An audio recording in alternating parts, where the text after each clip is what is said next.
அஸ்ஸலாமு அலைக்கும் வரஹ்மத்துல்லாஹி வபரகாத்துஹு. எல்லாரும் எப்படி இருக்கீங்க? நல்லா இருக்கீங்களா? சாப்பிட்டாச்சா? நான் இப்பதான் வந்து சமையல் செஞ்சுட்டு இருக்கேன். என்ன சமையல் அப்படின்னா, இன்னைக்கு நம்ம வீட்டுல பீன்ஸ் அப்புறம் உருளைக்கிழங்கு தாங்க. இது ரெண்டு தான். நம்ம வீட்டுல காய்ச்ச பீன்ஸ் இல்ல, ஏன்னா இப்பதான் நம்ம வீட்டுல செடி வந்து வளர்ந்துட்டு இருக்காங்க. இது கொஞ்சம் டைம் வந்து எடுக்கும். I have to go to this medical shop. Really? Because my stomach is not a problem today. Welcome. மாஸ்டருக்கு வந்து என்ன அப்படின்னா, என்ன சாப்பிட்டாலுமே அசிடிட்டியாவே இருக்கு. உங்களுக்கு ஏதாவது தெரிஞ்சு அப்படின்னா கமெண்ட்லயே வந்து சொல்லுங்க. நான் அப்படி இருந்தும் அவங்களுக்காக மிளகாலாம், நான் எனக்கு ஸ்பைசிலாம் ரொம்ப பிடிக்கும், ஆனா ஸ்பைசி எல்லாம் வந்து அவாய்ட் பண்ணியாச்சு. எதுவுமே இப்ப ஸ்பைசியாலாம் இல்ல. ஒரு சிக்கன் கறி கூட இவ்வளவுதான் நம்ம சில்லி பவுடர் வந்து சேர்க்கறது. இப்படிதான் வந்து போயிட்டு இருந்தா என்ன சாப்பிட்டாலுமே அசிடிட்டியா தான் இருக்கு. உங்களுக்கு ஏதாவது தெரிஞ்சு அப்படின்னா கமெண்ட்ல மறக்காம வந்து சொல்லுங்க. ஏன்னா இது எங்களுக்கு யூஸ்ஃபுல்லா இருக்கும். பேச வந்த டாபிக்கே மறந்துட்டு என்னமோ சொல்லிட்டு இருக்கேன்.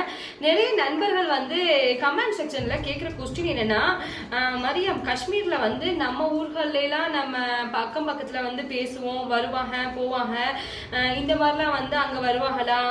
எப்படி வந்து மற்ற ஸ்டேட்ல உள்ளவங்க காஷ்மீர்ல வந்து தங்கும் போது, காஷ்மீர்ல அதாவது குடித்தனம் இருக்கும்போது எப்படி இங்க உள்ள மக்கள் வந்து அவங்கள பார்ப்பாங்க? இப்ப நம்ம ஊர்கள்ல மாதிரி இப்ப ஏதாவது நம்ம வீட்டை தக்காளி முடிஞ்சிருச்சுன்னா அங்க போய் வாங்கிக்கலாமா, கொள்ளலாமா அப்படின்னா வந்து நிறைய சகோதரிகள் வந்து கமெண்ட் செக்ஷன்ல கேட்டுட்டே இருக்காங்க. அதே மாதிரி மெயின்லி ஒரே ஒரு கொஸ்டின் இருக்கு. என்ன கொஸ்டின் அப்படின்னா, இப்ப காஷ்மீர்ல உள்ள ஆண்கள் வந்து மற்ற ஸ்டேட்ல வந்து போய் கல்யாணம் பண்ணலாமா?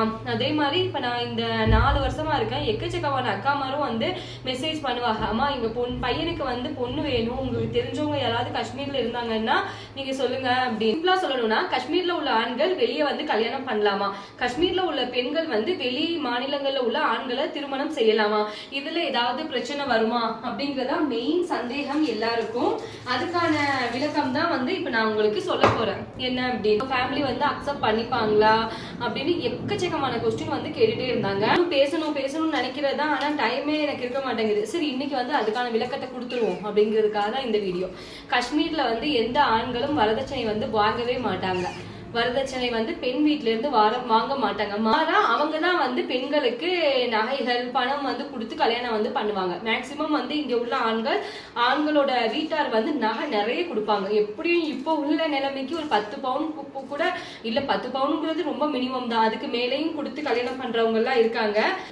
நான் இந்த கொஸ்டின் வந்து சொல்லும் போது நிறைய பேர் நினைப்பீங்க, மரியம் அப்போ உங்களை வந்து மாஸ்டர் கல்யாணம் பண்றதுக்கு என்ன வந்து கொடுத்து கல்யாணம் பண்ணாங்க அப்படின்னு. மாஸ்டர் வந்து எனக்காக வந்து அவங்களே மாஸ்டர் மாதிரி ஒரு மனிதர் காஷ்மீர்ல பார்க்க முடியுமா அப்படின்னா, என்ன பொறுத்த வரைக்கும் இங்க இருந்து பார்த்தவங்களுக்கு வந்து தெரியும், கொஸ்டின் மார்க் தான். மாஸ்டர் மாதிரி வந்து கிடைக்கிறது என்னோட ஒரு நல்ல நசீப் அப்படின்னு தான் நான் சொல்லணும். அதுதான் ஒண்ணு, மத்தபடி சொல்றதுக்கு ஒண்ணு இல்ல. மாஸ்டர் வந்து எனக்கா ஃபர்ஸ்ட் வாங்கி கொடுத்தது.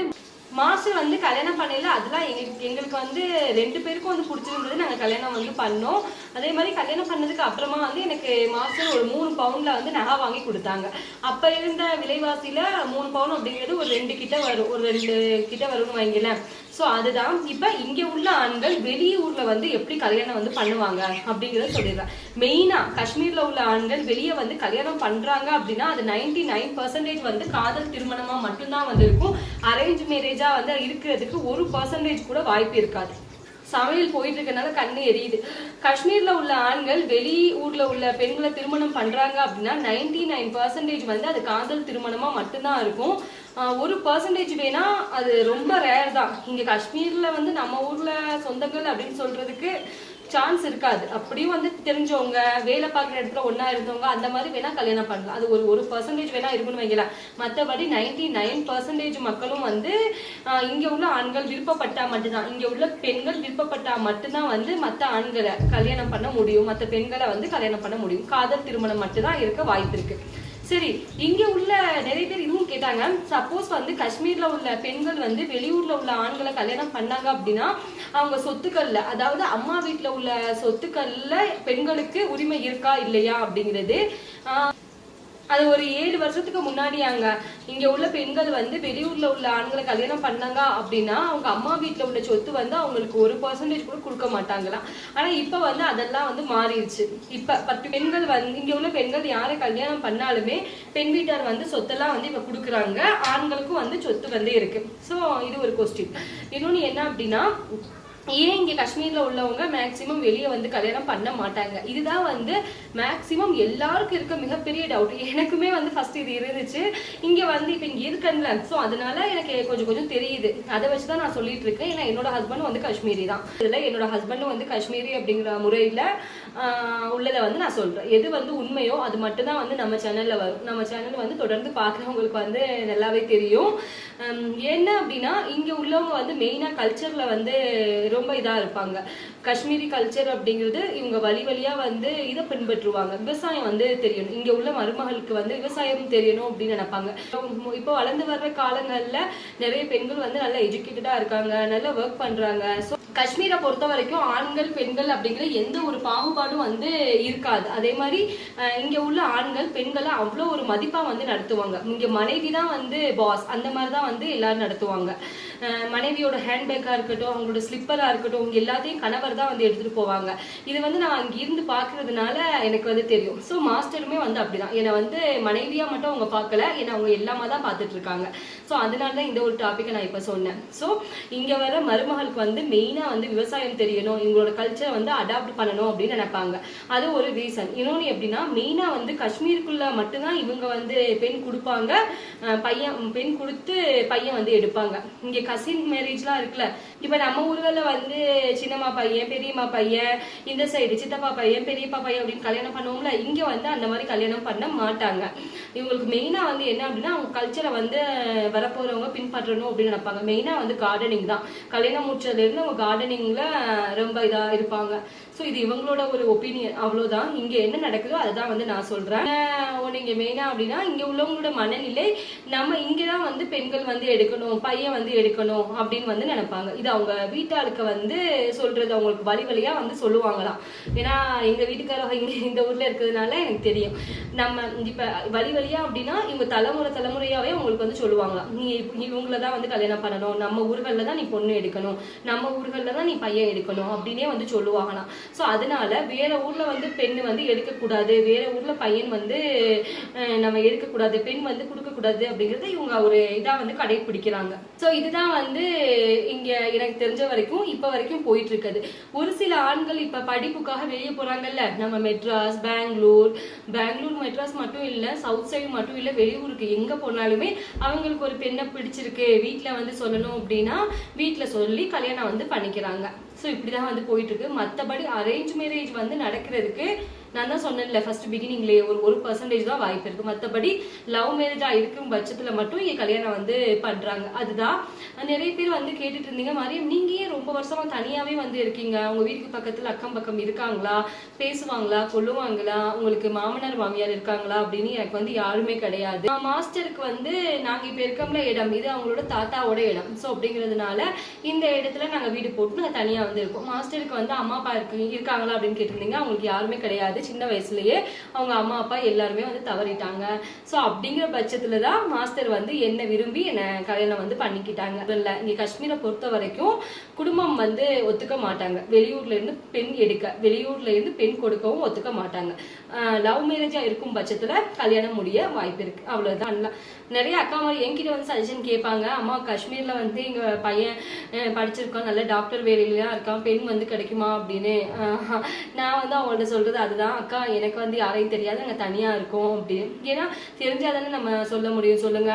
இந்த பெண் பாக்குற விஷயத்துல, பெண் கொடுக்கிற விஷயத்துல அதுல எல்லாம் வந்து தலையிடம் வந்து எனக்கு வந்து விருப்பம் கிடையாது. ஏன்னா இங்க நம்பி கொடுக்குறாங்க அப்படின்னா இன்னைக்கு நல்லா வச்சிருப்பாங்க, நாளைக்கு நல்லா வச்சுக்கல அப்படின்னா அது நம்மள வந்து இது பண்ணிடும்ல, அஃபெக்ட் பண்ணிடும்ல. அதெல்லாம் ஒரு பெண்ணா இருந்தாலும் வாழ்க்கை தான், பையனா இருந்தாலும் அது அவங்களோட வாழ்க்கை தான், அதுக்கெல்லாம் நம்ம தலையிட முடியாதுல்ல, சொல்லுங்க.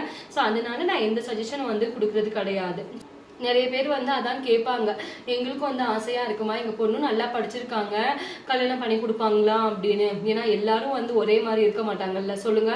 நம்ம எதையுமே மறைச்சு வந்து பேசவும் முடியாது. இங்க என்ன ரியாலிட்டியில இருக்கோ அதை தான் வந்து நான் உடைச்சு பேசிட்டு இருக்கேன். மேக்சிமம் வந்து கொடுக்க மாட்டாங்க, இதுதான் வந்து உண்மை, அவ்வளவுதாங்க. அக்கம் பக்கத்துல உள்ளவங்க எல்லாம் பேசுவாங்களா அப்படின்னு கேட்டிருந்தீங்க.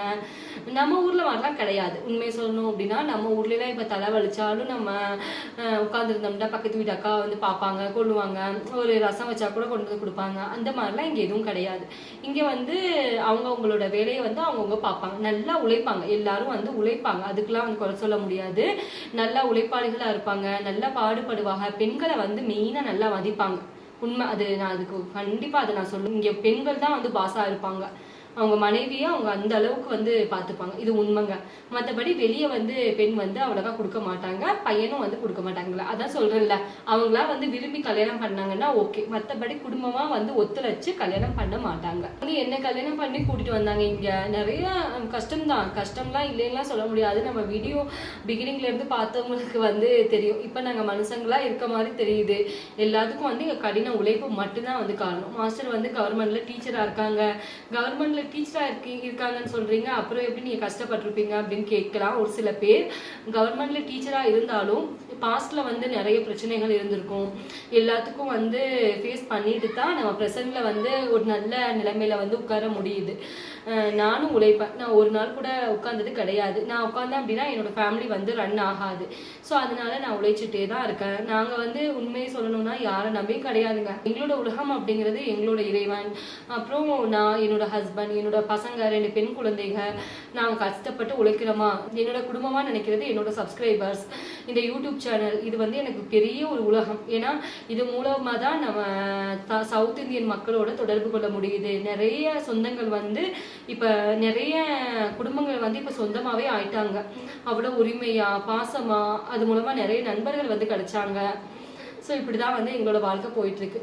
எங்களோட உலகம் அப்படிங்கிறது ரொம்ப தனிமையானதுன்னா நாங்கள் 4 பேர் அடங்கிய குடும்பம். இதுக்குள்ளே வந்து நாங்கள் நல்லது கெட்டது எல்லாத்தையும் வந்து பார்த்துக்கணும். என்னோட ஃபோக்கஸ் என்ன அப்படின்னா, நான் என்னோட 2 இந்த பெண் குழந்தைகளை வந்து நல்ல நிலைமைக்கு கொண்டு வரணும், அது மட்டும்தான் என்னோட ஃபோக்கஸ். பேர் வந்து கேட்டிருந்தீங்க, மரியம் நீங்கள் எப்படி வந்து பாசிட்டிவ் அண்ட் நெகட்டிவை வந்து கடந்து போகிறீங்க அப்படின்னு. நெகட்டிவ் அப்படிங்கிறது லைஃப்பில் எப்போவுமே வந்துட்டே தான் இருக்கும். அதை நம்ம நினச்சிட்டே இருந்தோம் அப்படின்னா லைஃப்பை வந்து நம்ம லீட் பண்ணி கொண்டு போக முடியாது. ஸோ நெகட்டிவ் ஏதாவது வந்துச்சு அப்படின்னா ஜஸ்ட் ஸ்கிப் பண்ணி கோ, அவ்வளோதான். மற்றபடி நான் எப்பவுமே ஃபோக்கஸ் பண்ணுறது வந்து நம்ம வந்து நேர்மையாக இருக்கமா, உழைப்புக்கு தகுந்த ஊதியம் கிடைக்கும், நேர்மைக்கு தகுந்த பரிசு வந்து கிடைக்கும். கண்டிப்பாக நான் உழைக்கிறேன், நான் நல்லபடியாக மற்றவங்க கிட்ட நடந்துக்கிறேன், நேர்மையாக இருக்கேன். இப்போ எனக்கு ட்ரை ஃப்ரூட்ஸ் கூட ஒரு வாய் வார்த்தைக்காக நான் சொல்லலை. இந்த ட்ரை ஃப்ரூட்ஸ் பிஸ்னஸ் நான் பண்ணிட்டு இருக்கேன்ல, சில அக்காமார் வந்து பேமெண்ட் பண்ணுவாங்கல்ல, பண்ணையில் எக்ஸ்ட்ரா வந்து தவறுதலாக அனுப்பிடுவாங்க. அனுப்பிட்டா அப்படின்னா கூட நான் என்ன பண்ணுவேன்னா, அக்கா உங்கள் காசு வந்து 100 ரூபாய் எக்ஸ்ட்ரா வந்திருக்கா, நெக்ஸ்ட் டைம் வந்து நீங்கள் ப்ராடக்ட் வாங்கில கழிச்சுக்கிறீங்களா, இல்லை அப்படின்னா நான் அந்த பணத்தை ஜிபே பண்ணி அனுப்பிடட்டுமா அப்படின்னு ஜிபே பண்ணி அனுப்பிடுறது. ஏன் இப்போ நான் எதுக்காக இதை வந்து சொல்கிறேன் அப்படின்னா, அதை வந்து அவங்க தெரியாதனமா தவறுதலாக வந்து அனுப்பியிருக்காங்க. அந்த பணம் நமக்கு வேணாம். ஏன்னா நம்ம கஷ்டப்பட்டு உழைக்கிறோமா, அதுக்கு தகுந்த ஒரு பலன் வந்து நமக்கு கிடைச்சா மட்டும் போதுங்க. ஸோ இப்படிதான் போயிட்டு இருக்கு நல்லபடியா. லைஃப் அப்படிங்கிறது நம்ம எல்லாருக்குமே ஒரே ஒரு லைஃப் தான். அதே நமக்கு பிடிச்ச மாதிரி நல்ல வழியில என்ஜாய் பண்ணிட்டு போயிட்டே இருக்கணும். டாக்ஸிக்கா வந்து இருக்கவங்க இருந்துட்டே தான் இருப்பாங்க. அதை நம்ம திங்க் பண்ணிட்டே இருந்தோம் அப்படின்னா, டாக்ஸிக்கா இருக்கவங்க அவங்க லைஃபையும் வாழ மாட்டாங்க, அடுத்தவங்க லைஃபையும் வாழ விட மாட்டாங்க. பேசுறவங்க வந்து எப்பவுமே வந்து பேசிட்டே தான் இருப்பாங்க. இங்க பேசுறவங்க வந்து அதே இடத்துல உட்காந்து பேசிட்டு தான் இருப்பாங்க. இன்னைக்கும் பேசுவாங்க, நாளைக்கும் பேசுவாங்க, நம்ம பிள்ளைங்க வளர்ந்ததுக்கு அப்புறமாவும் பேசுவாங்க. அதை பத்திலாம் நினைச்சோம் அப்படின்னா நம்ம எப்ப வாழ்றது சொல்லுங்க இருப்பாங்க. அதெல்லாம் நம்ம திங்க் பண்ணிட்டு இருந்தோம் அப்படின்னா நம்ம வாழ்க்கையை நம்ம வாழ முடியாது. நம்ம நல்லவங்களா கெட்டவங்களா அப்படின்னு இறைவன் ஒருவனுக்கு மட்டும் தெரிஞ்சு அப்படின்னா போதுமானது. ஜஸ்ட் நெகட்டிவ் தாட் ஏதாவது வரையில நான் அதெல்லாம் பார்த்து கண்டிப்பாக கொஞ்சம் கூட டைமே இல்லைங்க. ஏன்னா நம்ம சின்ன வயசுல இருந்து நாங்களாம் நிறைய ஃபேஸ் பண்ணிட்டோம். எனக்கு என்னோட அப்பா கிடையாது, என்னோட பாட்டி தான் வச்சு வளர்த்தாங்க. நிறைய பேருக்கு நான் சொல்லியிருக்கேன். அப்படி இருந்துட்டு எனக்கு ஒரு பொக்கிஷமா கிடைச்ச உறவு தான் என்னோட ஒரு கணவர். நான் இந்த வாழ்க்கையில அல்ஹம்துலில்லாஹ் நல்லபடியா வந்து போயிட்டு இருக்கேன். இறைவன் வந்து என் கூட இருப்பான். எத்தனையோ நண்பர்களோட நல்ல ஒரு ஆசீர்வாதங்கள். எந்தெந்த ஊர்ல இருந்தோம், அம்மா நல்லா இருக்கணுமா, நாங்கள் கோயிலுக்கு போயில உங்களுக்காக ப்ரே பண்ணோம், சர்ச்சுக்கு போயில உனக்காக ப்ரே பண்ணேன், எப்பவுமே வந்து உங்களை கடவுள் வந்து காப்பார் அப்படின்லாம் வந்து நிறைய மெசேஜ் வந்து வரும். இதெல்லாம் வந்து கேட்கும்போது மதத்தை தாண்டி மனிதநேயம் அங்கே வெளுதுல எத்தனையோ மக்களோட நல்ல ஆசீர்வாதங்கள்லாம். ஸோ அது வந்து எனக்கு போதுமானது. பேசுறவங்களெல்லாம் பத்தி எனக்கு இன்னைக்கு கொஞ்சம் கூட டைமே இல்லைங்க. ஸோ அதுதான். ஸோ நீங்கள் கேட்ட கொஸ்டினுக்கு வந்து ஆன்சர் கிடைச்சிருக்கோம் அப்படின்னு நினைக்கிறேன். உங்களுக்கு வேறு ஏதாவது கேட்கணும் அப்படின்னு தோணுச்சுன்னா கமெண்ட்ல வந்து சொல்லுங்கள். 100 ஜோப் சொல்லுங்க. நம்ம வந்து எழுந்திரிச்சிட்டாங்கன்னு நினைக்கிறேன். தேங்க்ஸ் ஃபார் வாட்சிங். Thank you so much and take care.